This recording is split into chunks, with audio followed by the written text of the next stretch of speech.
Hey there, got another quick YouTube video from the shop here in Los Alamos, and again, sorry about the sound. This is a sheetrock walls room, small room, and I know that's echoey in here, and the GoPro kind of accents that bassy sound anyways, but I need the GoPro today because it's hard. I need the wide angle lens.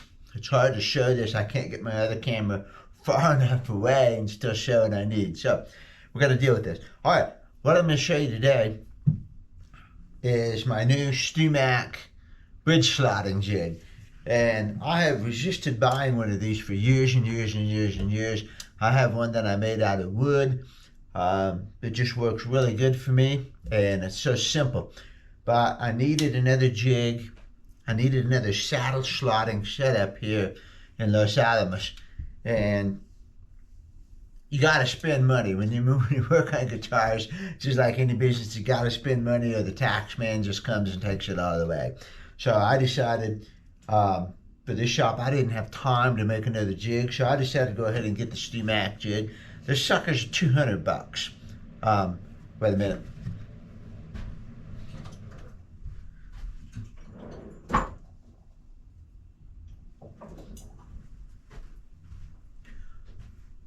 Turn the humidifier off. I forgot to turn that off. This thing was $200, and that's with my professional discount. I get a professional discount on StewMac stuff and kind of them. Anyway, finally got this thing. I've used it 3 times now. I'm getting ready to do another one right here. So I want to show you a few things that I've learned about it. Is it worth, first of all, is it worth money? Yeah. No, it's not worth the money. $200 is a lot of money.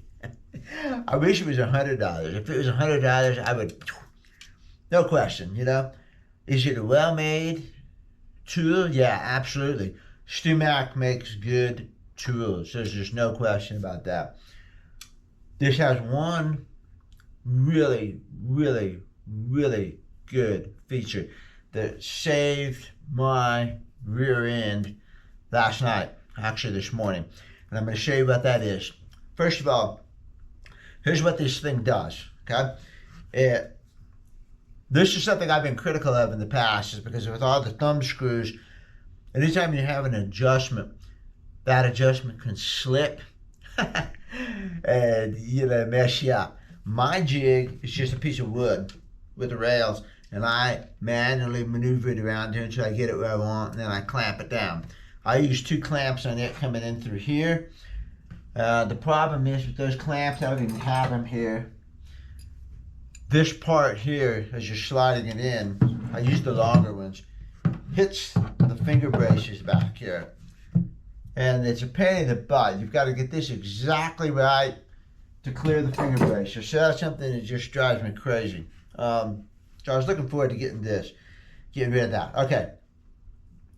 So my jig is wooden, moves around, you clamp it, you're done, nothing moves ever. I was a little bit critical of all these adjustments, but that was until I used it. And I saw these screws and I thought, oh, there's too many adjustments. There's really one adjustment, and it's these 2 screws. They have lock washers underneath them. I don't think they're gonna move. Plus, I have also, in the process of using it, I've come in here and loosened these screws up, and this thing still sticks really good. All right, so I think as long as you tighten those screws, I don't think there's going to be really an issue with it moving. The second thing is this plate here is a backer plate, and I'm going to come back to this in a second. So this moves like that, and then this plate moves, and so what you do is you use this one and you back it up here. And that's pretty slick, and I didn't understand how that worked from looking at the pictures and stuff, and now that I've used it, I understand how that worked. That backs this board up, so the only way this is really going to move is forward, and you can instantly see your gap right here. That's cool. I like that, so I trust it. All right, let's just get to the point that I want to show you that I think is a great thing about this that just really saved my butt. Last night I had to cut this morning, 3 o'clock in the morning. I couldn't sleep, so I got up and worked. I have a 12-string guitar over there.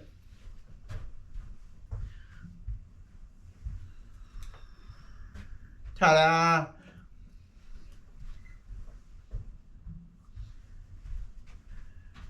And the 12-string guitar has a 1/8 of an inch saddle slot. It needs that for the 12 strings to give better compensation and to provide a little bit more break angle because it has a tall saddle. I don't have a 1/8 of an inch bit. I ordered a 1/8 of an inch bit with this jig, and Stu Mack sent me the wrong one. They sent me a 3/64. And I'm like, what would I use a 3/64 for? I use a 3/32 of an inch, but 3/64. Anyway, they're sending me a new bit, but it's not here. And the customer is flying in on his private airplane tomorrow. The only thing holding me back from finishing that 12-string is the saddle slot. So I said, all right. So 3 o'clock this morning, I couldn't sleep. I came in here and started working. And I said, I'm going to cut that 1/8 of an inch saddle slot with my 3/32 of an inch bit using my new jig, which is supposed to be able to do this, and it does. It works great. So what you do is, let's assume, and this is where this was, so let's assume that this is the angle and everything that you need for your router. It's got to be at an angle because you have compensation, and you're going to clamp this in, and then you're going to adjust that wherever you need, which is a different process. But in the process, if you got that angle right, then you have this backed up nice and tight against here. So the difference between 1/8 of an inch, which is 0.125, and 3/32, which is 0.095, let's just round up, is 105, 115, 125, 30 thousandths of an inch, right? So what you do is you get your feeler gauges out over here, and you get yourself 30 thousandths of an inch, and I made it 28 thousandths of an inch just to make it, to give myself 30 thousandths of an inch, 28. Yeah. Just to give yourself a little bit of room. So here's 30 thousandths of an inch right here. Okay? 2 feeler gauges. You come in here and you loosen this plate up here, the rear plate. You loosen this rear plate up, throw it back here, get it out of the way, and then you set your feeler gauges down here, push it up there. Do the same thing on the other side.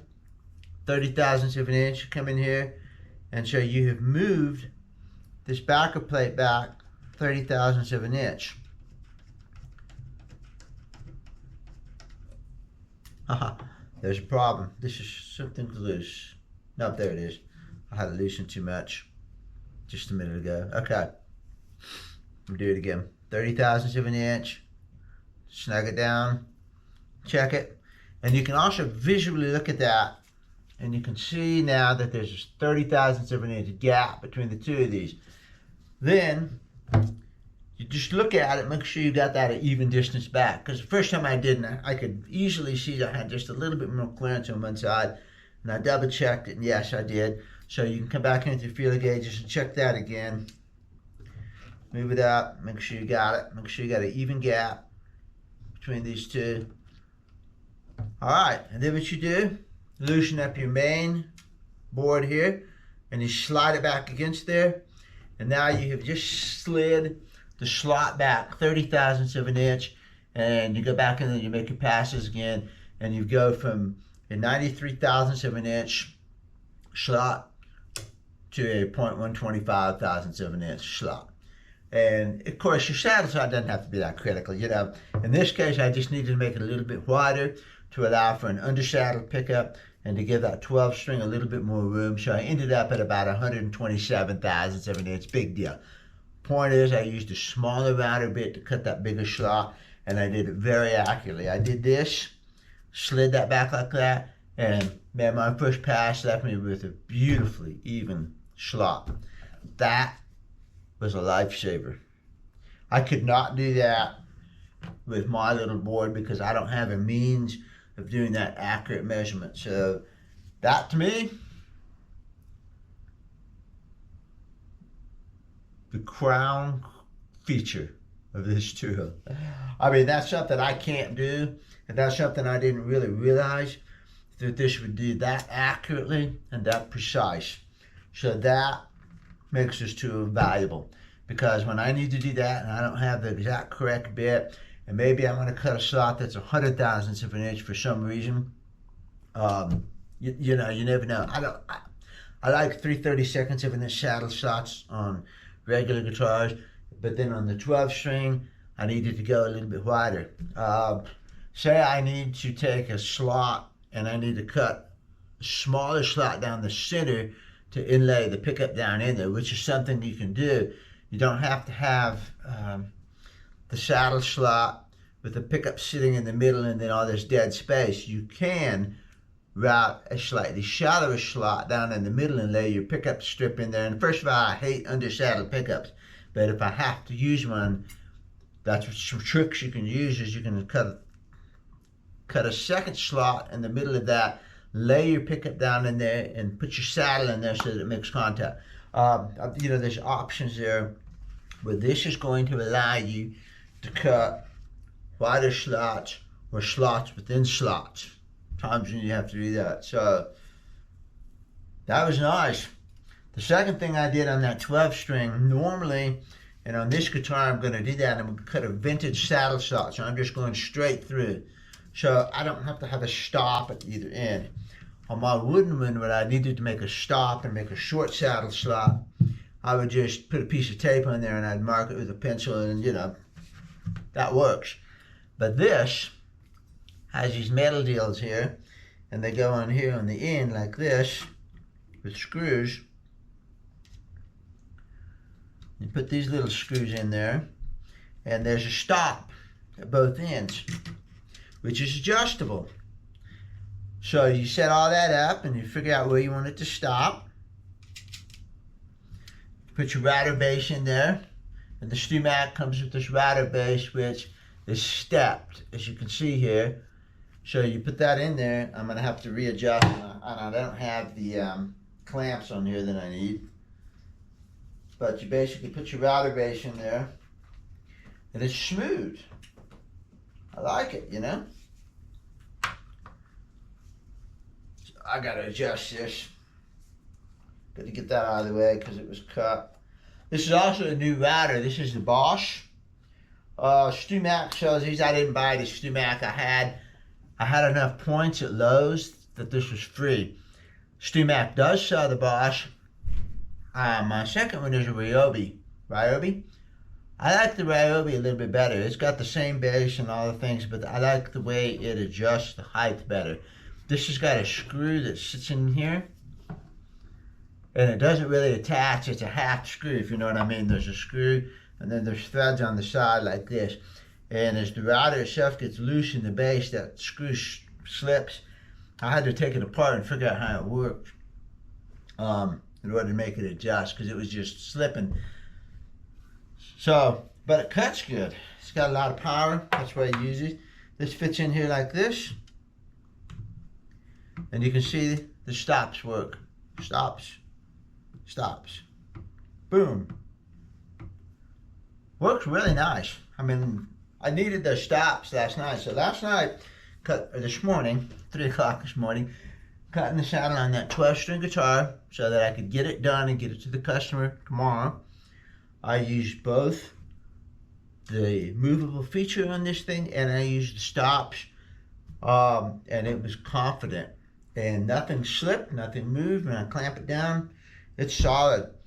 The only other thing I need to do is on this vintage 3 slot, you got to tilt the jig a little bit, because you got to cut the bass side just a little bit higher than the treble side. I talked about that a little bit, and I'm going to have to probably put a piece of spacer or something under here to get that angle just right. But the one cut that I did the other day actually worked out pretty good. The angle was pretty good. Maybe because the way it mounts on the guitar is different. I don't know. Studying that. Okay. One other criticism that I have that I'm going to fix here is not with the jig, but with the router base over here. This is the router base that StewMac supplies to fit onto the Bosch, and they give you a couple of different bases that you put on here so that you get this step right here that fits. This hole right here is too small, and when I got this thing on here, let's put this back on.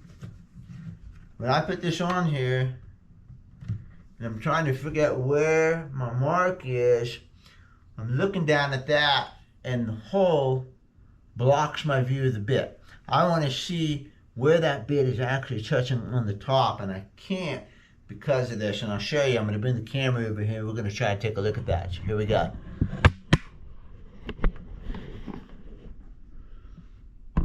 So if you look down there now, you can see that that thickness of that plastic is blocking my view, and I can't see the tip of the router bit actually touching the wood.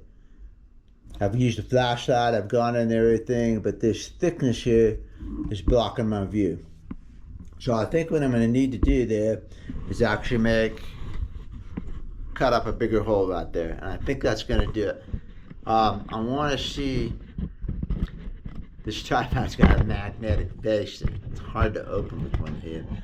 I really want to see where that bit is actually contacting the wood, because my shadow starts are pretty critical. I mean, I don't like to be a little off. I want them exactly where I want them. So I think I'm going to come in and enlarge that hole, and maybe even not just make the whole hole bigger, but maybe even cut a slot in it so that when I'm looking at it this way, because this is the way it goes on every time, so I can see down here and I can see where that bit is. So I could take that hole and actually just cut like a keyhole slot in it. And I think that'll do it. And if I ruin it, I'll have to buy another base. But I don't see how I'm going to ruin the base by making that hole bigger. That's the one modification I'm making to this system. And I'm going to do that before I do this guitar, actually. So, otherwise, this is a very nice system. And I wish it was, yeah, $100 cheaper, but, you know, who doesn't? So, is it worth the money? Good tools are expensive. So, yeah, you know, it's worth the money. I'm glad I got it. Let's put it that way. I'm glad I got it. I'm looking forward to using it a lot. It's easy to use. It's got some very, very smart features in it, like this backstop on there. It's easy to clamp. And I used a C-clamp, like I recommended. I use a C-clamp right in the front here. It doesn't take much pressure. And you think, oh no, you know, if you're going to use the same clamp, you could put a little wooden caul on here, which I might do on this. But this is a nice wide base. And you just put that one on there. Clamp it down. Even with one clamp like that, just loose. I mean, look at that. It's sturdy. The other clamp that I used for the back so far, it's just one of these cam clamps. Put it on the back, and I put it upside down so it's out of the way. This is an actual cam clamp. Crank it open and it cams. I like these so much better than these other ones I have, which are the screw clamps. Biting it here. This is the same thing with a screw. I can never get these tight. They just don't work for me. I wish these were cams. I bought a couple of these to try them, but I just don't like the screws. I put this on last night on the 12 string, and it was loose because what happened, I had it facing down, and I guess maybe this vibrated loose or something, but it was loose. I don't like these. I think in the future, I might end up just using these because I trust these. I use these a lot for neck resets and you know, do the first clamp. I use these quite a bit, and I think this is going to be the trick. Just go to the end like this, upside down. Put it on there. Boom. You know? not that tight. It really gets it on there. It's not going to vibrate loose. I think that's what I'm going to end up using. One of these. They make smaller versions of these that are about that big. That might be really handy for that. Although I kind of like the idea of the screw. You know, you can use a screw on the back, but these are light, and I don't want a bunch of weight on the back when I'm working on it. So that's how I clamp it down. Simple. I mean, that was nothing. I'm sure that foam's going to wear out, and I'm going to end up putting new foam in there, but, you know, that's down the road. That's easy to do. Just put foam on top of it, you know. Here we go, the Stumac jig. Stumac's great to work with, you know. When I told them about the problem with the router bit, they just shipped me a new one. I get to keep the old one, so I'm looking for a use for a 3/64 router bit. And I asked them, you know, what do people use that small, you know, inlays, doing inlays. So, you know, if I ever have to do inlays, I don't do inlay work, but if I ever do, I've got a 3/64 router bit. All right, I'm going to cut a saddle slot in this. Got a mirror in there. Sorry about that. I know that comes up so loud. Oh, looky there. These things, by the way, last thing, this is a Nebo. Nebo makes awesome LED stuff. This has been my main go-to interior light. This is a Nebo Slim Mini. It's got 2 stages of light to it. Super bright. One more click and it goes down to that. That I forgot on the low panel. I forgot and left it in there for 4 hours. And I came back in and I left my light in there and it's still cranking along. Charge it with USB. It's super light. You can take the clip off the back if you want. I haven't yet because it's kind of handy for angling. Makes an excellent interior light. I've got a bunch of Nebo stuff. Good stuff. Get one of these for your interiors. Man, they're nice. I use it in the building here, you know, all the time. I keep it in my shirt pocket, and it's so small. This one is. Clip it in like that or something. You don't know it's there. You need it. You're up there in the building. It's nice. Okay, I'm going to cut a saddle slot on this after I check my levels. I'm going to mess with that a little bit, and then I'm going to figure out what clamps I want to use, and I'm cutting the saddle slot. So, we'll see you later.